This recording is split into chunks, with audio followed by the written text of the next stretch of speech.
মাননীয় স্পিকার, এখানে মন্ত্রণালয়ে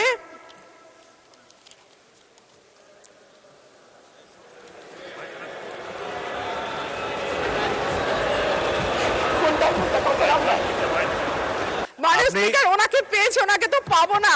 প্রশ্নোত্তর পর্বে তো মাননীয় স্পিকার সুযোগ পাই না, প্রশ্ন জমা দেই, প্রশ্ন আসে না, পুরোকে হাত তুলে সেও সুযোগ পাই না। আপনি এই বেগম রুমিন ফারহানা, ব্রাহ্মণবাড়িয়া 2।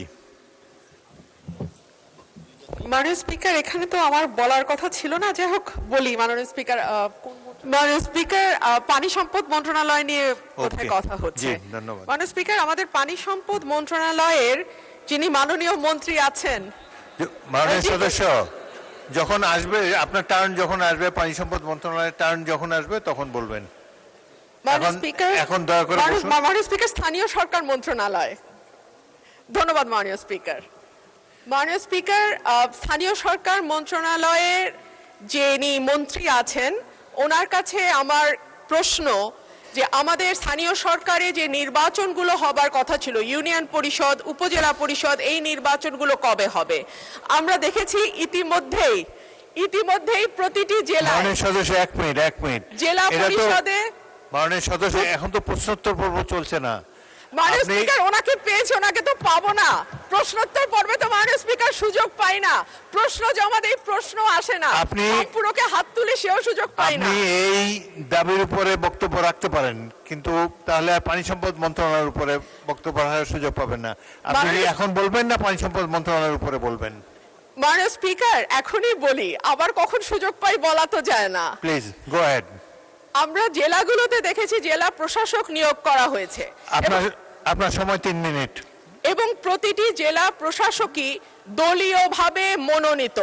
মাননীয় স্পিকার, আমরা তো গণতন্ত্রের জন্য 10 বছর ধরে লড়াই করেছি। মাননীয় সদস্য, আগে আপনার দাবিটা উত্থাপন করুন। মাননীয় স্পিকার, এখানে মন্ত্রণালয়ে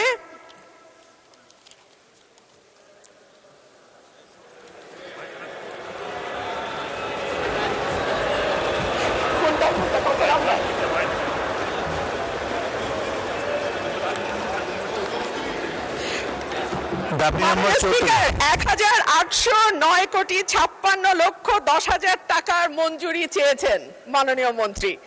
স্বাভাবিকভাবেই আমি প্রতীকী মূল্য 500 টাকা হ্রাসের একটি প্রস্তাব জানিয়েছি।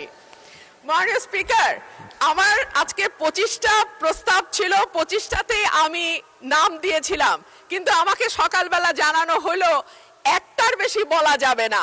তারপরে বহু কষ্টে আমি চিফ হুইপ মহোদয়ের কাছ থেকে অনুরোধে 2টো মাত্র মন্ত্রণালয়ের অনুমতি পেয়েছিলাম। এর মধ্যে স্থানীয় সরকার কোত্থেকে আসলো জানি না, যাই হোক সময় বুঝতে আমার কিছুটা সময় লেগেছে, সেজন্য আমি দুঃখিত। তো যে কথাটি বলছিলাম যে আমাদের জেলা প্রশাসক নিয়োগ দেওয়া হয়েছে এবং সেটাও দলীয় বিবেচনায়, অথচ এই গণতন্ত্রের জন্য 2014 থেকে আরম্ভ করে 2024 সাল পর্যন্ত নিরবচ্ছিন্নভাবে মাননীয় স্পিকার বাংলাদেশের মানুষ লড়াই করেছে, সংগ্রাম করেছে।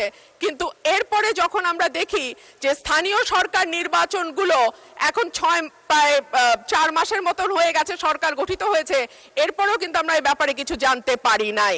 এবং আমাদের সংবিধান অনুযায়ী আমাদের স্থানীয় পর্যায়ের পুরো শাসন ব্যবস্থা স্থানীয় নির্বাচনের মাধ্যমে যারা প্রতিনিধি নির্বাচিত হবেন তাদের হাতে হওয়ার কথা। কিন্তু আমরা দেখতে পেলাম যে এই মন্ত্রণালয়ে যেই জেলা প্রশাসক নিয়োগ দেওয়া হয়েছে প্রতিটি জেলায়, তাদের অধীনে জেলাগুলো শাসিত হচ্ছে। এটা কিন্তু সংবিধানের সঙ্গে সরাসরি সাংঘর্ষিক। সেই কারণেই মাননীয় মন্ত্রীকে আজকে আমি পেলাম, ওনার মাধ্যমে আমি আপনার কাছে প্রশ্ন রাখছি যে এই স্থানীয় সরকার নির্বাচন কবে হবে?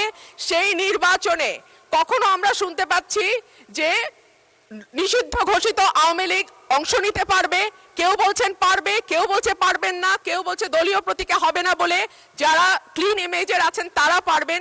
এই বিষয়গুলো যদি মাননীয় মন্ত্রী পরিষ্কার করতেন, আমার মনে হয় এখানে আমরা যারা সংসদ সদস্য আছি, রাজনীতির সঙ্গে যুক্ত, আমাদের যেমন বুঝতে সুবিধা, একইভাবে স্থানীয় প্রশাসনে যারা রাজনীতি করেন, স্থানীয় পর্যায়ে যারা রাজনীতি করেন, তাদের জন্য বুঝতে সুবিধা হতো। ধন্যবাদ মাননীয় স্পিকার।